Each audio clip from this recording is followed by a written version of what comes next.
अपने लिए जिए तो क्या जिए। ये लाइन बहुत खास है बच्चों, ये लाइन बहुत खास है। चलिए बच्चों, हम कहाँ पहुंच चुके थे। ये आपका पार्ट सेकंड होगा 5.2 एक्सरसाइज क्लास 10 मैथ के लिए। और यहाँ पे हम नई एनसीईआरटी पढ़ रहे थे, अरिथमेटिक प्रोग्रेशन चैप्टर हमारा स्टार्ट था, ठीक है। और इसके हमने 12 क्वेश्चन कर चुके थे। यहाँ पे कितने क्वेश्चन, 12 क्वेश्चन हम कर चुके थे, ठीक है। अब आए हैं क्वेश्चन नंबर 13 पे। क्वेश्चन नंबर 13 क्या कह रहा है, आइए देखते हैं। How many 3 digit numbers are divisible by 7। हमें 3 डिजिट नंबर बताने हैं, कितने होंगे जो 7 से डिवाइड हो सके, ठीक है। क्या है वो, the first digit number is divisible by 7। क्या होगा, first 3 digit number divisible by 7 कैसे निकालेंगे। फर्स्ट सेकंड थर्ड ये हमें करके निकालने हैं। वो कितने नंबर होंगे जो 7 से डिविजिबल होंगे, और कितने होंगे, सबकी डिजिट होगी 3, जैसे 105, ठीक है, इस तरह से। तो 101 कुछ इस तरह से होंगे, ठीक है। तो सबसे पहले कैसे इसको चेक करेंगे भाई, देखो 15 सत्ते 105 होता है, तो 100 तो नहीं होगा, 101 भी नहीं होगा, तो 15 सत्ते 105। तो 7 से डिवाइड कर लीजिए आप 100 को, और जितना बचेगा रिमाइंडर, भाई 100 भी तो कितना है, 3 डिजिट नंबर है ना। तो 100 को आप 7 से डिवाइड कर लीजिए, जो रिमाइंडर बचा, ठीक है, उसमें ऐड सब्ट्रैक्ट कर लिए, जो तुम्हारी मर्जी हो। 7 से डिवाइड करो इसको, कितना आ गया, 7 1 जा, है ना। और कितना बचा, 7 2 जा 4, ठीक है। तो ये तो माइनस में आएगा, तो इतना तो नहीं होगा, तो इसमें +5 करना पड़ेगा हमें, है ना। तो रिमाइंडर कितना आया, 2। अगर मैं +5 इसमें कर दूं तो 7 बन जाएगा, तो 7 से एक कम्प्लीटली कट हो जाएगा। तो 100 में क्या ऐड करूं मैं, +5, तो 105। तो 105 क्या है, वो 7 से कम्प्लीटली डिविजिबल है, ठीक है भाई। तो इस तरह से हमें लेना है। अब मेरा कहने का मतलब अगर आप समझ गए तो हो, तो मैं आगे बढ़ूं, चलिए ठीक है। तो यहां लिखेंगे the first 3 digit number, the first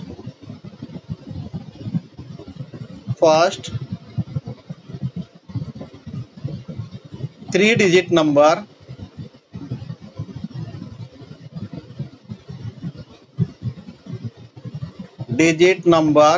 which is divisible by 7, ऐसे कर देंगे, विच इज डिविजिबल बाई 7 लिखेंगे ऐसे ही।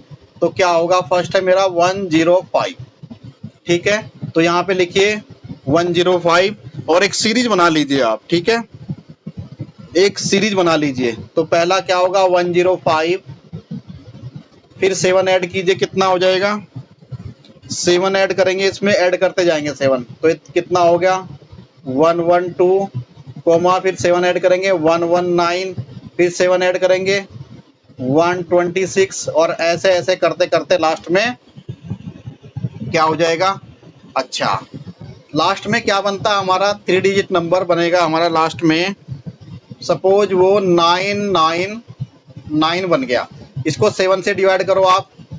तो 7 से डिवाइड किया, 7 1 जा 7, तो यहाँ से बचा 2, और यहाँ से 9 उठाया, 7 4 जा कितना है, 29, और 8, फिर यहाँ से 1 बचा, और ये आ गया 9, 7 दूनी 14, तो 2 आ जाएगा, और ये 14, तो कितना बचा यहाँ से 5, ठीक है, 5 बचा, तो 5 यहाँ पे रिमाइंडर आ गया। तो इसका मतलब क्या है, इसमें से 5 को अगर हम घटा देंगे 7 से कम्प्लीटली डिविजिबल, ये डिविजिबल हो जाएगा। 999 -5 कितना बचा यहाँ से 4, तो 994 क्या होगा, लास्ट नंबर होगा, 994 क्या होगा, लास्ट नंबर होगा, ठीक है। आई होप बात आपको समझ में आ रही होगी। बस आपको तो लगाना है, क्या एपी में हो गए सारे, कितना हो गया, 105 112 119 और लास्ट में नंबर क्या आ गया आपका 994। ये किससे डिविजिबल है, ये सारे के सारे जो हैं किससे डिविजिबल है भाई, ये देखते चला के चलो, ये भी ठीक है, ठीक है, ये 7 से डिविजिबल है 3 डिजिट नंबर। अच्छा, कितने होंगे ये नंबर हमें रिक्वायर करना, late n be the required number of term, n be the required number of term, यही हमें निकालनी है कितनी नंबर ऑफ टर्म होंगी ये, ठीक है। Suppose n be the required number of term, ठीक है। तो क्या फॉर्मूला रहेगा, A N equals to A plus N minus one into D. अच्छा 7 को ऐड करते जा रहे हैं तो डी की वैल्यू कितनी है, यहाँ पे डी की वैल्यू है 7, ठीक है। डी की वैल्यू कितनी है 7। चलिए एन टर्म कितनी आ गई आपकी 994 आ गई भाई, एन टर्म कितनी आ गई 994। तो यहाँ पे रखो 994 इक्वल्स टू ए की वैल्यू कितनी है 105, ए की वैल्यू, ये ए की वैल्यू, ये ए प्लस डी की वैल्यू, और ये ए प्लस 2d की वैल्यू, ये ए प्लस 3d की वैल्यू, ऐसे ऐसे करते जाएंगे इसको, ये एन टर्म हो जाएगी यहाँ पे, ठीक है।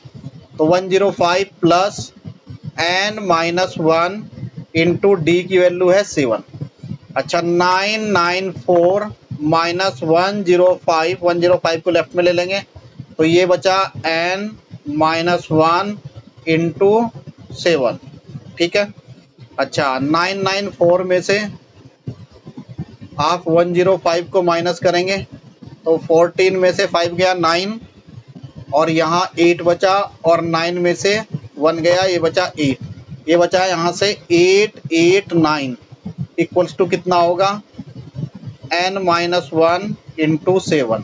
अच्छा n माइनस 1 यहाँ से कितना बचेगा, कितना आएगा 889 ओवर 7। तो कितना आ गया भाई, 7 से डिवाइड करो इसको, 7 1 जा और 7 4 जा और 7 7 जा 49, तो ये कट हो जाएगा, है ना। तो n माइनस 1 कितना हो गया, n माइनस 1 हो गया 1 जा और 2 जा आएगा ना, ये तो 2 जा है ना। तो ये आएगा 7 2 जा 14 और 4 बचा, यहाँ से कितना आ गया।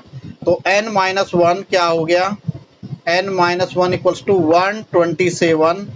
तो n इक्वल्स टू कितना हो गया 127 प्लस 1, कितना हो गया, n की वैल्यू होगी कितनी 128। तो रिक्वायर्ड नंबर ऑफ टर्म कितनी होगी मेरी 128। तो इसका आंसर क्या है 128। रिक्वायर्ड नंबर ऑफ टर्म कितनी होंगी मेरी टर्म 128। तो कितनी होंगी डिजिट नंबर 128 टर्म होंगी जो 3 डिजिट नंबर होंगे, और वो किससे 7 से डिवाइड होंगे, ठीक है। आई होप क्वेश्चन आपको समझ में आया होगा, ठीक है भाई। अब चलते हैं क्वेश्चन नंबर 14 पे। क्वेश्चन नंबर 14 क्या कह रहा है, how many multiple of 4 lies between 10 to 250। मतलब 4 का मल्टीपल निकालना है। यहाँ पे 4 का मल्टीपल निकालने के लिए भाई कितना होगा 10 के बाद, 10 के बाद क्या कट हो सकता है भाई 12। तो 12 10 से कट हो सकता है, 4 से कट हो सकता है, या 4 का मल्टीपल है। फिर 16 भी 4 का मल्टीपल है, और 24 का मल्टीपल है, फिर 24 4 का मल्टीपल है। ऐसे करते करते 250 में से, अच्छा 250 को 4 से डिवाइड करो, कितना आ गया 4 छंग 24, 6 आ गया, और ये कितना बचा यहाँ से 1, और ये कितना है 0। तो 4 दूनी 8, यहाँ से 2, यानी 2 रिमाइंडर बचा, 2 को माइनस कर देंगे तो मिल जाएगा हमें 250 में। तो ये कितना हो गया 248। 248 क्या होगी मेरी लास्ट टर्म, ठीक है। तो यहाँ पे लगाओ ए एन, nth नंबर कितना है 248, A plus N minus 1 into D. तो मुझे नंबर रिक्वायर कितने नंबर होंगे, मुझे n की वैल्यू निकालनी है एक्चुअली। तो nth कितना हो गया 248 इक्वल्स टू a की वैल्यू कितनी है 12 plus n minus 1 into d की वैल्यू कितनी है 4 का मल्टीपल कह रहा है तो 4 होगी, ठीक है। रखिए वैल्यू, इसको 2 को इधर 12 को लास्ट लेफ्ट में ले जाइए। 248 minus 12 equals to n minus 1 into 4, ठीक है। तो इसमें से गया 6 बचा, और यहाँ से 3 बचा, और यहाँ से 2 बचा, कितना आया 236। तो n माइनस 1 इंटू 4, तो n माइनस 1 इक्वल्स टू कितना हो गया 236 डिवाइड बाई 4। तो इसकी n माइनस 1 की वैल्यू कितनी आ गई यहाँ से 4 पंजे 20 और 4 नम 36, 59। तो n की वैल्यू कितनी होगी 59 प्लस 1, तो n की वैल्यू हो गई भाई यहाँ से 60। n की वैल्यू कितनी आ गई 60। The required number of term कितनी होगी, the required number of term कितनी होंगी 60 होंगी भाई। तो आंसर कितना है इसका 60। रिक्वायर्ड नंबर ऑफ टर्म कितनी होंगी 60। आई होप क्वेश्चन समझ में आए, तो आगे बढ़ते हैं। चलिए अब देखते हैं क्वेश्चन नंबर 15। क्वेश्चन नंबर 15 क्या कह रहा है, for what value of n, for what value of n are the n term of 2 APs 63 और 65 और 67 एंड 3, 10, 17 इक्वल्स।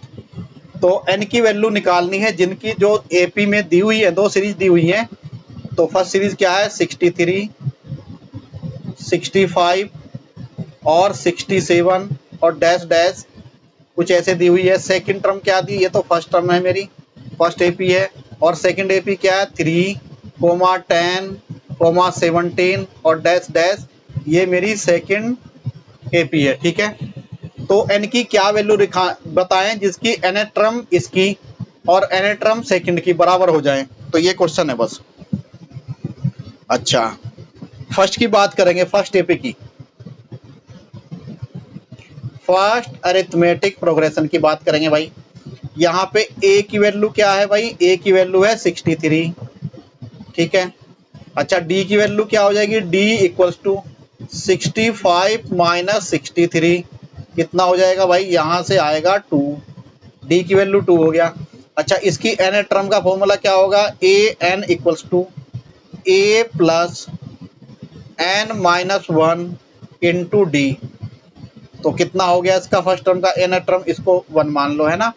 तो a की वैल्यू कितनी है 63 प्लस n माइनस 1, d की वैल्यू है यहाँ से इंटू 2। तो ये क्या है मेरी फर्स्ट टर्म का n टर्म, इसको मान लो इक्वेशन थर्ड। ठीक है, इस तरह से मान लो भाई। फिर देखो सेकंड AP की बात करो, सेकंड AP को यहाँ पे सोल्व करो आप, सेकंड AP।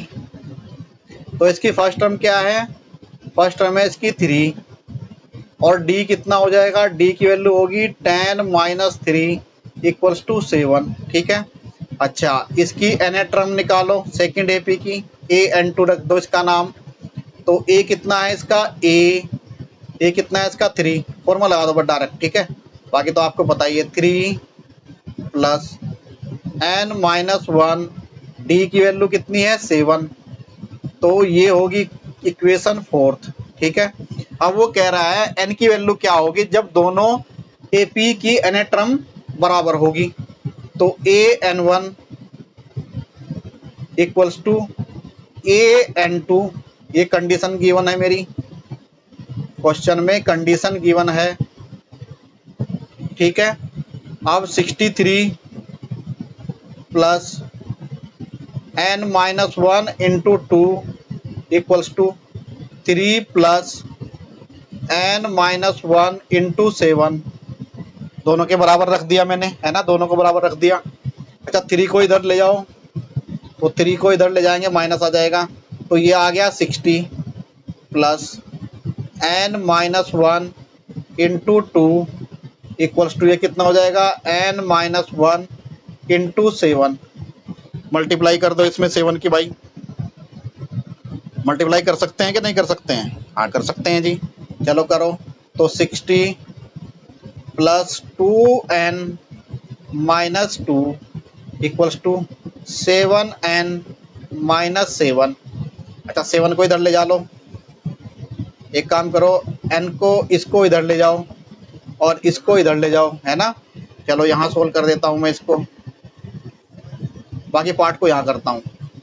तो इसको ले जाओ भाई 60, ठीक है, और माइनस 2 रह गया इधर, और प्लस 7 भी लेफ्ट साइड में ले गया मैं, इक्वल्स टू कितना हो गया राइट साइड में 7n माइनस 2n।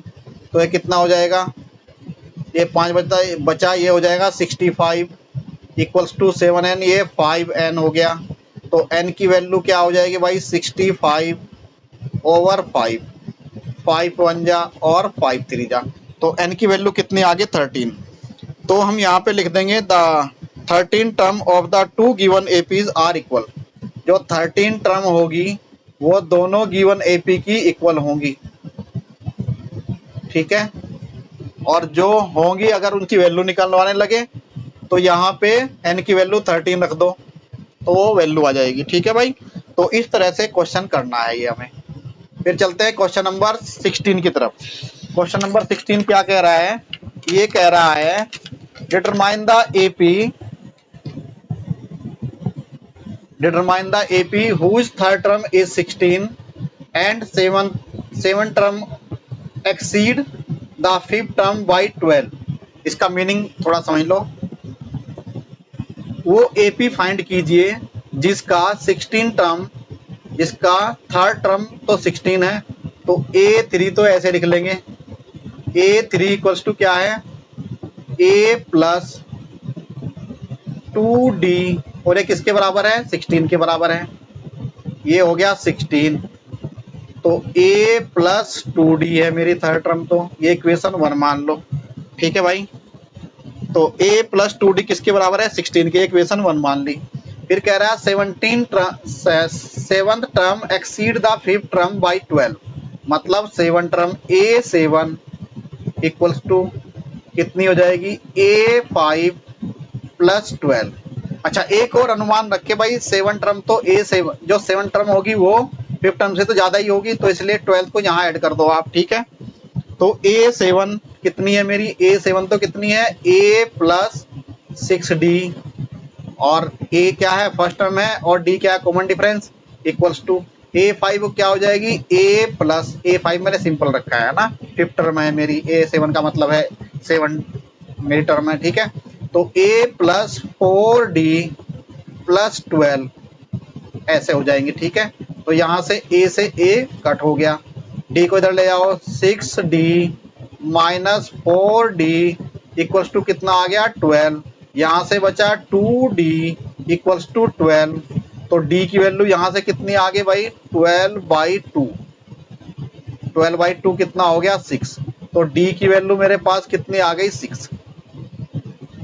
ठीक है, अब D की वैल्यू आप यहाँ रख देंगे इस इक्वेशन में, तो यहाँ से A की वैल्यू आ जाएगी,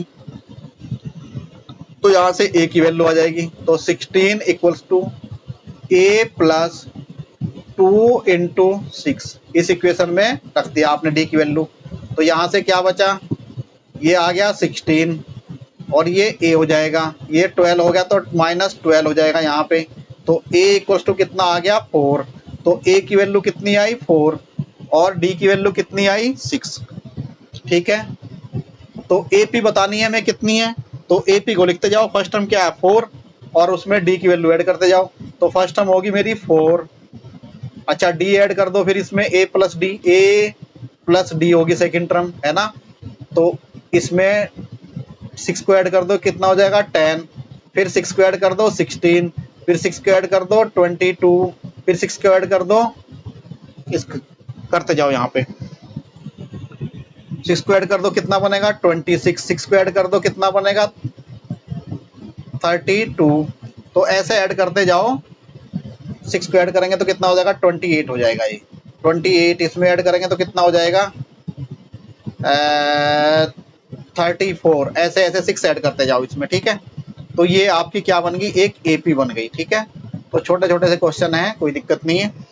फिर चलते हैं क्वेश्चन नंबर 17 पे। क्वेश्चन नंबर 17 क्या कह रहा है? Find the 20 term from the last term of AP। हाँ, ये क्वेश्चन बड़ा अच्छा है। ये तो ऐसे दी हुई है 3, 8, 13, 253, ये डैश डैश लगा के लास्ट टर्म ये है इसकी। ठीक है, find the 20 term from the last, हमें निकालनी है फ्रॉम द लास्ट। इसका मतलब इसको रिवर्स कर लो, है ना। इसको रिवर्स कैसे करेंगे? 253 डैश डैश डैश, है ना, 253 में से। अच्छा, D क्या है इसका? D निकाल लो सबसे पहले तो D कितना हो जाएगा इसका? है 8 माइनस 3 यानी 5 आ गया। जब इसको रिवर्स करेंगे तो -5 आ जाएगा, तो कितना आ जाएगा यहाँ पे? 13, और ये कितना हो गया? 8, और ये हो गया 3। अच्छा, इसका फर्स्ट टर्म क्या आ गया? First term A equals to 253।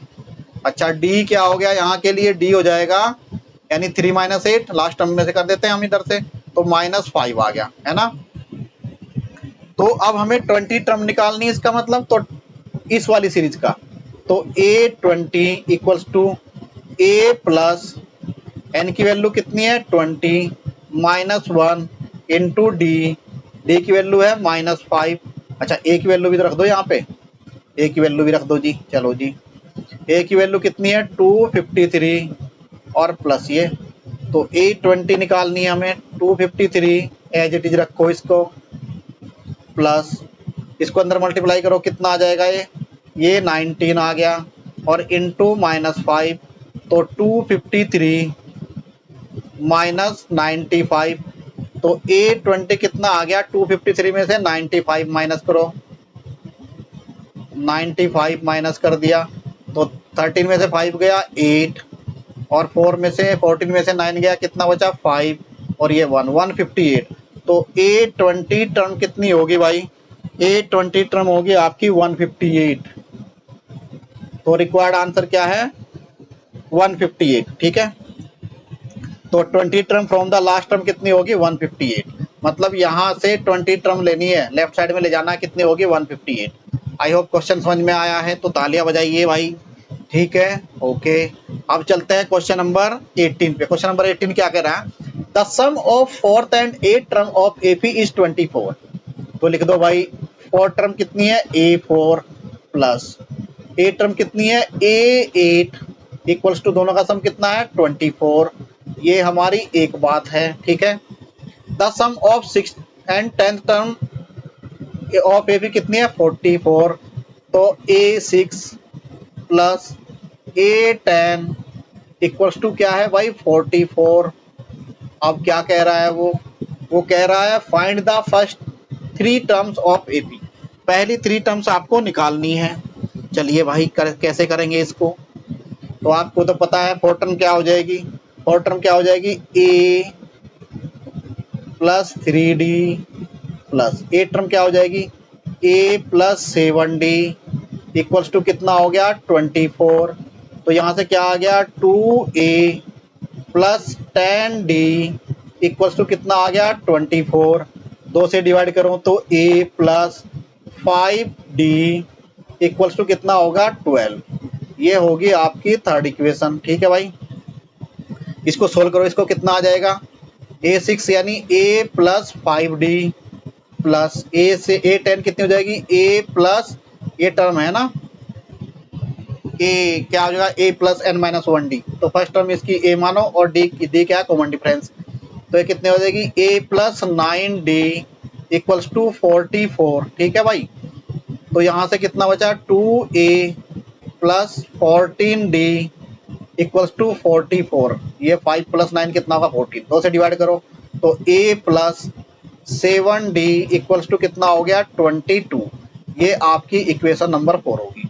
अब इक्वेशन नंबर 4 और 3rd से देखते हैं, तो यहाँ पे रख दो, इनको माइनस कर लो, तो A plus 5D equals to कितना हो गया 12, और A plus 7D equals to कितना है 22। तो थर्ड में से फोर्थ को माइनस करो, ये माइनस हो गया, ये माइनस, ये माइनस, ये प्लस, ये माइनस 0। तो यहाँ क्या बचा -2D इक्वल्स टू -10। तो D की वैल्यू क्या हो जाएगी -10 डिवाइड बाई -2 कितना हो गया 5। तो D की वैल्यू तो कितनी होगी भाई, D की वैल्यू है मेरे पास 5। अब A की वैल्यू किसी एक इक्वेशन में इसी में रख दो सेकंड में, तो D की वैल्यू रख दो यहाँ पे 5। तो A प्लस 7 इंटू D की वैल्यू कितनी है 5 इक्वल्स टू कितना हो गया 22। तो A इक्वल्स टू 22 माइनस 35, 7 5 या 35। तो A की वैल्यू कितनी होगी, इसमें से घटाओ 35 में से 22, तो कितना हो गया -3, और ये कितना हो गया 1, तो 13 आ गया। A की वैल्यू कितनी आई -13, A की वैल्यू कितनी आई -13, और D की वैल्यू कितनी आई है 5। तो फर्स्ट टर्म क्या है मेरी A बोले तो -13। अच्छा इसमें ऐड करो 5 को, तो कितना हो गया -8। 5 को और ऐड करो A प्लस D हो जाएगा, तो ये कितना आएगा -3।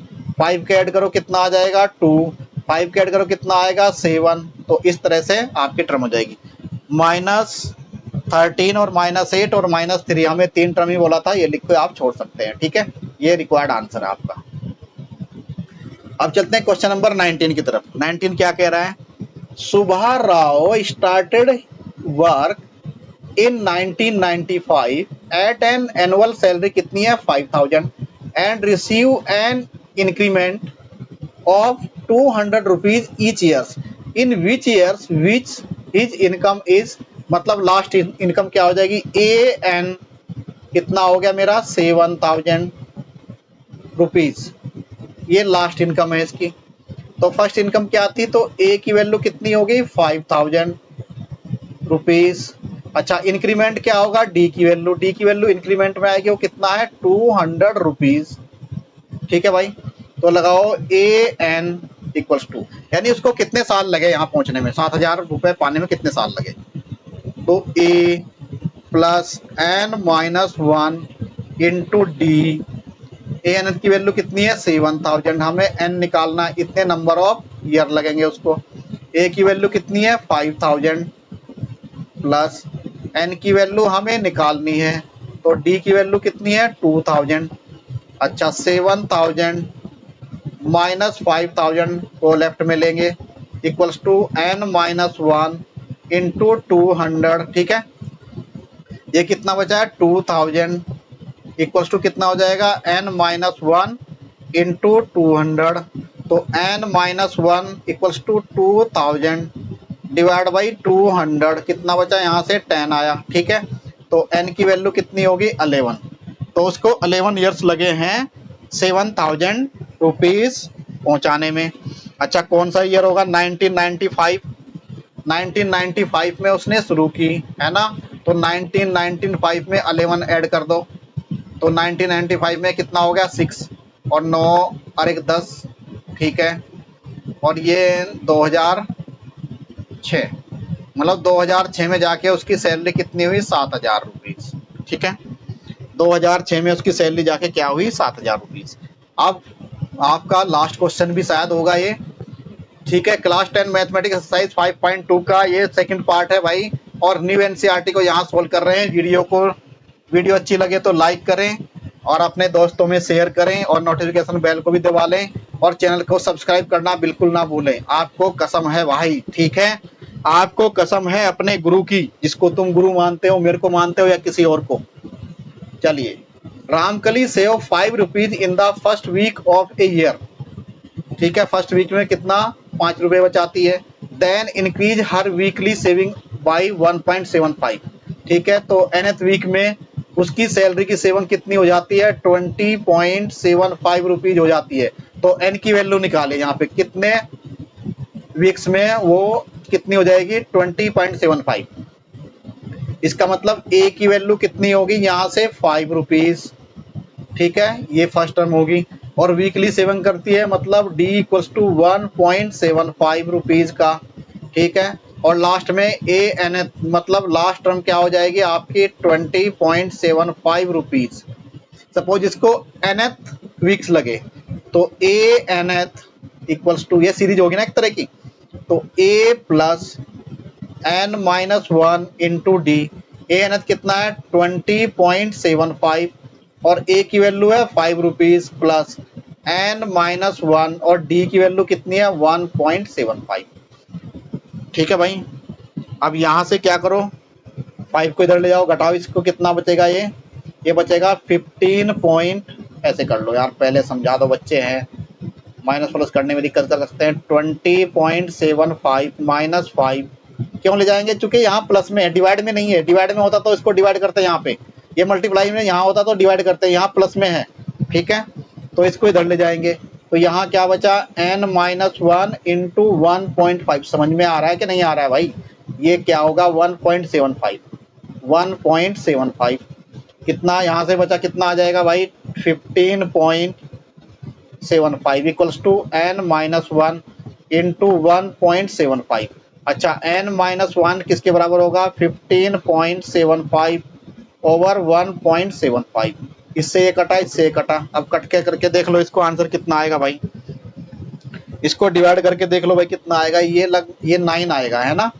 तो n माइनस 1 कितना हो गया, n माइनस 1 कितना हो गया 9, इसको कट करके देख लेंगे। ठीक है, तो n की वैल्यू कितनी होगी 10, तो 10 वीक्स के बाद जो है उसकी उसकी सेविंग कितनी हो जाएगी 20.75 रुपीज हो जाएगी। ठीक है, the required number of weeks कितने होंगे 10। तो आई हो यहाँ से बच्चा पार्टी हमने देखो बच्चों यहाँ से जो है ना हमने बहुत सारे क्वेश्चन कर लिए। अब हम 5.3 को करेंगे नेक्स्ट वाले लेक्चर में। ठीक है, तो सारी जो है ना सारे क्वेश्चन आप ध्यान से पढ़ेंगे, ये बिल्कुल एकदम कंटाप तरह की वीडियो है। ठीक है, और जो है आप इत्मीनान से पढ़ें बस। ठीक है, ओके बाय।